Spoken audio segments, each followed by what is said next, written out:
Existe um tipo de julgamento que é proibido na Bíblia e que é o julgamento hipócrita. É o que Jesus nos diz lá em Mateus, no Sermão do Monte. Não julgueis para que não sejais julgados. E ele acrescenta, por que é que você está vendo o argueiro, o pedacinho de pau no olho do seu irmão e não percebe a trave, o tronco que está no seu próprio olho? Hipócrita, tira primeiro a trave do seu olho para que você possa ver o cisco no olho do seu irmão. Então, Cristo claramente proíbe o julgamento hipócrita, ou seja, você se colocar como juiz de alguém que caiu em pecado, quando você mesmo não está disposto a olhar os seus próprios pecados, a se julgar a si mesmo e se colocar debaixo da disciplina de Deus. Então, esse tipo de julgamento hipócrita, de fato, é proibido. É isso que quer dizer, não julgueis para que não sejais julgados.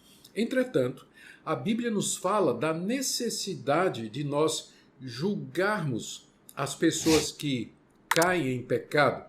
O próprio Jesus, nessa passagem que eu acabei de citar, depois que ele termina, ele diz o seguinte: não deis as pérolas aos porcos e não lanceis as coisas santas aos cães. Agora, como é que eu vou poder obedecer essa ordem de Jesus de não dar as coisas sagradas, as coisas santas de Deus aos porcos e aos cães, se eu não fizer um julgamento para dizer esse aqui é porco e esse aqui é cão? Para que eu obedeça essa ordem de Jesus, eu tenho que fazer esse julgamento. Então, existe um julgamento que é determinado por Deus. Nós devemos avaliar e devemos analisar a queda de um irmão à luz da palavra de Deus, sempre com o espírito de misericórdia, de compaixão e de humildade.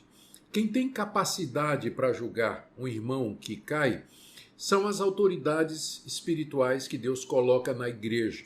É para isso que nós temos presbíteros, é para isso que nós temos pastores, porque eles nos governam, eles nos lideram espiritualmente. Cristo, através deles, corrige e disciplina a sua igreja.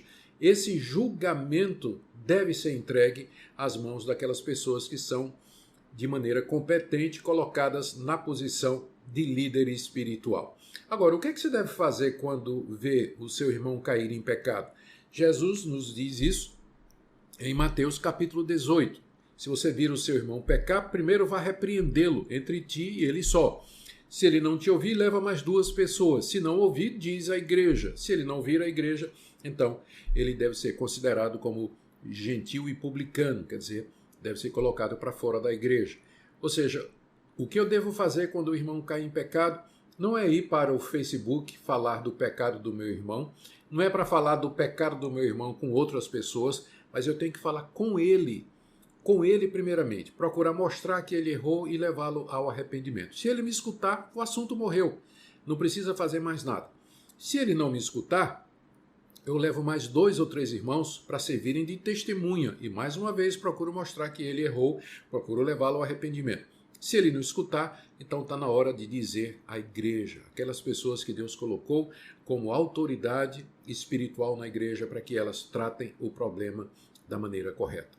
Se eu posso julgar um irmão que caiu em pecado?